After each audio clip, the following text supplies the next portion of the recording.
Hello guys! Hello Aries! Welcome dito sa aking channel, Kapalaran 888 Aries. Alamin natin kung anong messages, vibration, gabay energy para sa lahat. This is general reading. Pwede kang makaresonate. Gamitin mo yung intuition sa panonood. Aries, Aries, Aries, Aries, Aries, Aries, Aries, Aries, Aries. Okay. Aries, crossroad, number 22. Okay, sorry. Okay, 22, Aries, a road in the open reveals the best way. Choose wisely your path to avoid any dismay. Follow your dreams with faith and precision. All will be clear once you've made your decision. Okay. Aries, pakicomment sa comment section if you resonated. Possible na ikaw ay nasa crossroad. May kailangan kang pagdesisyonan pero hindi ka makapagdesisyon. Sinasabi ng Baraser dito na piliin mo Aries yung path, yung road or yung direksyon na alam mo na doon ka magiging maganda ang buhay mo. Yung tamang direksyon para maiwasan natin yung pagsisisi.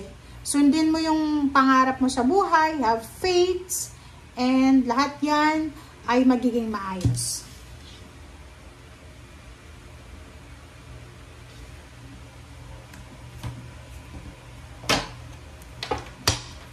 Okay.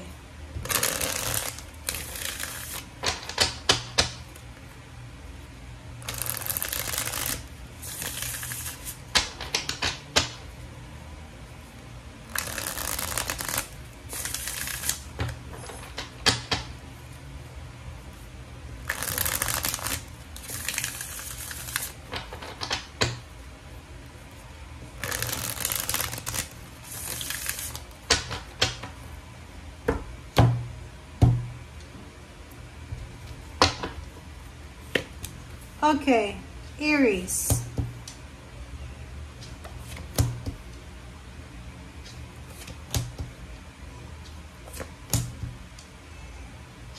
Okay.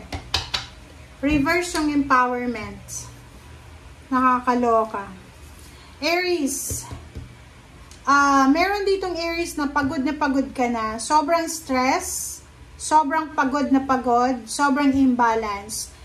Maybe pagod ka na sa pag-a-apply ng trabaho, sa pagtatrabaho, or sa pagiging tambay. Or, 'di ba? Kasi hindi naman lahat ng nagtatrabaho ay napapagod. Yung naghihintay din napapagod din. So, sinasabi ng bara sa'yo dito na dalawa yung barahan na nagsasabi na pagod ka na.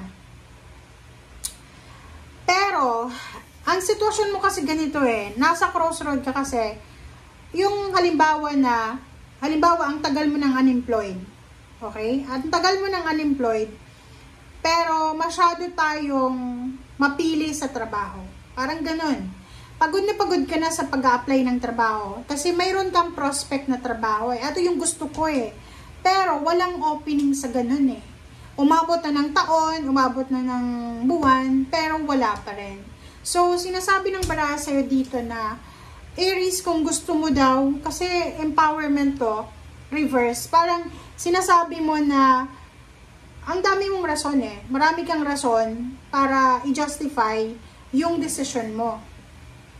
Sinasabi ng bara sa'yo dito na kailangan mong maging, kumbaga, kasi nasa crossroad ka kailangan mong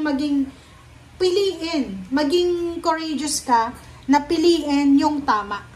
Kung saan yung tama para maiwasan mo yung pagsisisi. Nandito yung karma, nandito yung materialism.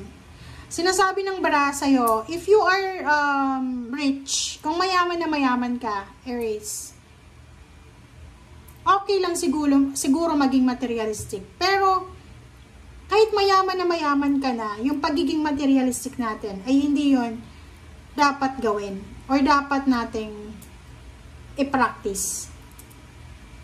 Kasi sa pagiging materialistic ng isang tao, doon lumalabas, kapritsyo yan diba? Yung kapritsyo natin, doon lumalabas yung mga option and choices na ginagawa natin, na hindi natin pinag-iisipan.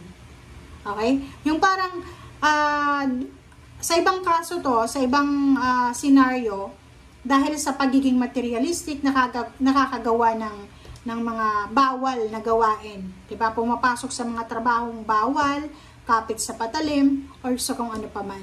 So sa'yo, sinasabi ng baraha sa'yo dito na nasa yung mga kamay, you have free will. May free will ka. May choice and option ka. Alam mo kung ano yung tama at mali. Lahat ng tao dito sa mundo napapagod. Nakakapagod guys magtrabaho. Lahat ng klase ng trabaho nakakapagod. But, fulfilling naman, di ba? Kasi, pag may trabaho ka, may ginagawa ka, alam mo na mayroon result niyan eh. May sasahurin ka. So, yung emperor dito, na reverse, parang sinasabi mo na hindi eh. Wala akong power eh. Wala akong authority, ganyan, ganito. Okay, wala kang authority, wala kang power. But, sorry kasi binabasa ko lang yung baraha. Baka wala ka na ng trabaho, marami ka pang mga gustong bilhin. Okay? So, yung authority na to, since wala yung authority mo, dapat hindi tayo maging dependent. Hindi dapat tayo nabubuhay sa ilusyon. Hindi dapat tayo nagiging materialistic. Kasi nandito yung justice sa'yo eh. Parang nakikita ko sa'yo dito, merong Libra. Ang nakikita ko, merong Aries dito na nakadepende sa Libra. Tingnan mo to. Or, isang scenario dito ang nakikita ko na Aries, ikaw to ha, meron ditong Libra, eto Libra to, 1, 2, 3. May Libra dito na sobrang pagod na. Stress na ang Libra na to. Pagod na sa trabaho, kaka-protection sa'yo. Maybe nanay mo to, tatay, asawa, or ikaw yung anak, magulang mo sila, or ikaw magulang, anak mo sila. Parang ganun. So, sinasabi ng baraha sa'yo dito na kailangan mong mag-isip. Kailangan mong mag-isip na hindi natin kailangan ng authority dito sa mundo. Hindi natin kailangan. Maging kontento lang tayo sa kung anong meron tayo. Maging kontento ka sa kung anong meron ka. At the same time, trabahuin mo kung ano yung gusto mo. Kasi nakikita ko, maybe ikaw to na na-stress na. Kasi stress ka na eh. Kasi hindi na nagyayari yung mga bagay-bagay na gusto mo eh. Pero maybe may Libra dyan na talagang na-stress na dahil sa'yo.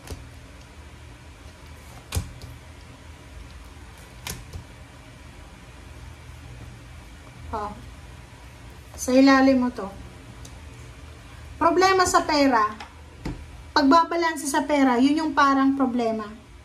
Dito sinasabi ng baraha sa'yo, Aries, na lumabas na to sa mga previous reading mo na kung talagang gusto mong mabago yung takbo ng buhay mo, kailangan mo ng magbagong buhay. Kung halimbawa na mabilis kang tamarin, mabilis kang mag-resign sa isang trabaho, siguro oras na para maging masipag tayo, maging excited tayo, maging confident ka sa sarili mo. Subukan mo, halimbawa, stagnant ka sa probinsya nyo, subukan mong pumunta sa city. Okay? And sinasabi ng baraha sa'yo dito na makakatagpo ka ng isang water sign, Pisces, Scorpion, Cancer. Maybe sa bagong lugar na pupuntahan mo, bagong trabaho, bagong business, bagong environment, na pwedeng makatulong sa'yo para maging motivated ka and maging determinado. Thank you guys for watching. Bye!